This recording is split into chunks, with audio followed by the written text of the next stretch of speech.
Hey anatomists! This video is going over the innominate bones.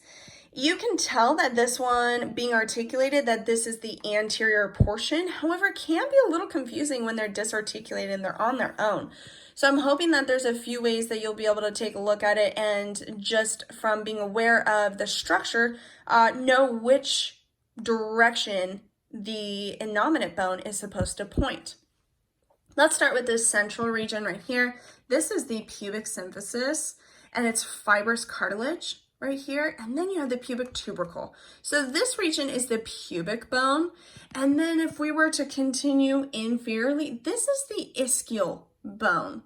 The ischial bone. And don't mind this. This is just for the femur to hang there in that structure, in the joint. So this is the ischial bone, and this is the pubic bone.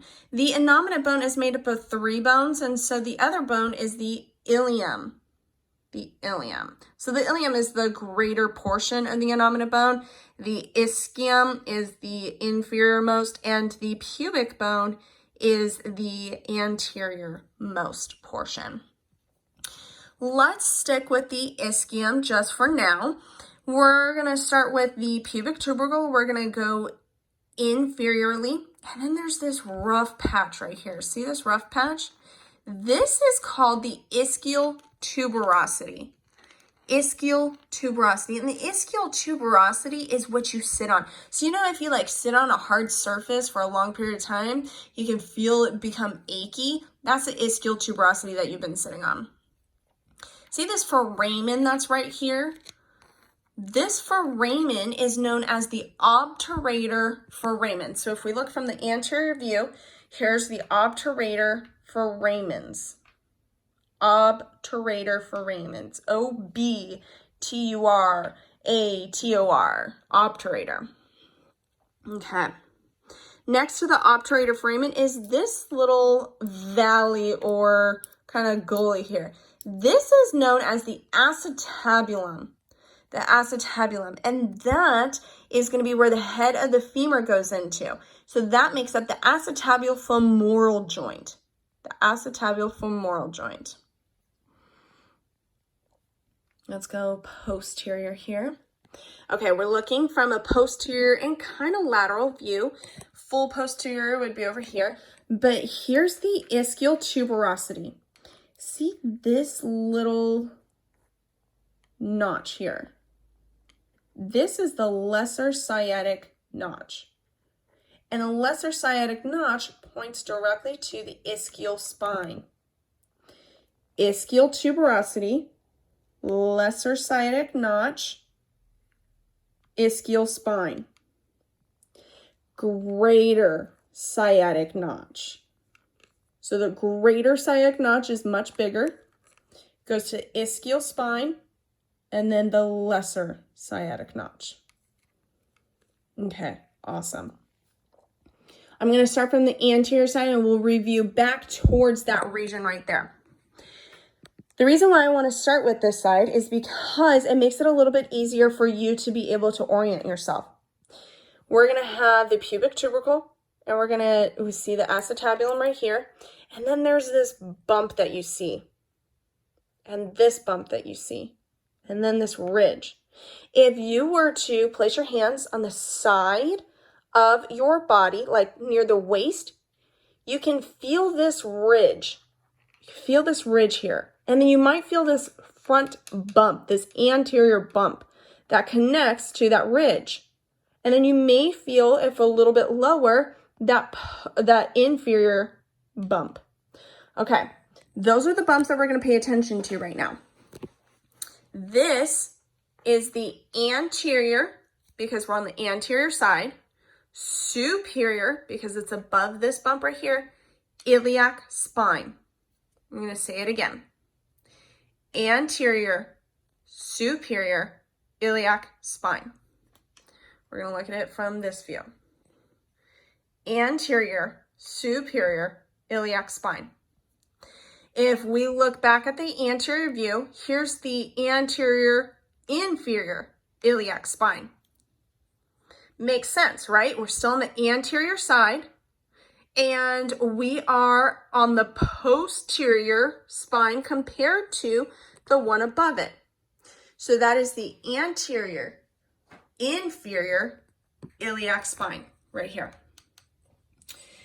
Anterior, inferior iliac spine, anterior, superior iliac spine. The anterior, superior iliac spine is going to lead to the iliac crest. The iliac crest. And this right here is a fossa. So that is your iliac fossa right here. Iliac fossa. And on this side right here is the auricular surface. So actually the auricular surface of the sacrum and the auricular surface of the innominate bone are going to meet up together and make up the sacroiliac joint. Okay, back to the anterior superior iliac spine and anterior inferior iliac spine. We're going to follow the iliac crest to the posterior region. Told you we were going to review this again. So here's the iliac crest. Here is the posterior superior iliac spine. Here's the posterior inferior iliac spine. So just like on the anterior side, we have two spines. One sits a little bit more superior than the other one, and then it's on the posterior side, so that's why it's the posterior superior iliac spine and the posterior inferior iliac spine. So the posterior inferior iliac spine meets up with the other side of the greater sciatic notch. Here's the greater sciatic notch. Posterior inferior iliac spine, greater sciatic notch, and ischial spine. Ischial spine. And then this right here is going to be your ala, which just means wing. If you're trying to figure out whether it's a right or a left, based off of it being disarticulated, what you'll do is, and I'll try to explain it the best way that I can with this being all articulated. You're going to take your thumb into the greater sciatic notch. Okay, so it's going to place like this. And then you're going to imagine this coming back to you right at your face. You're going to place the auricular surface, this region right here, and auricular means ear. So you're going to place the auricular surface right on your ear. You're going to hold it like an old school phone. And then you're going to talk to the obturator foramen. So one more time. Greater sciatic notch gets your thumb. You're going to take your ear to the auricular surface. And then you're going to talk to the obturator foramen. You will have it where it fits very nicely on one side and then it doesn't work on the other side.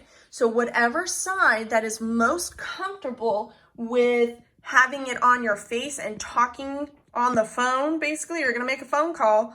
If you're able to make that phone call, then that's what side it is.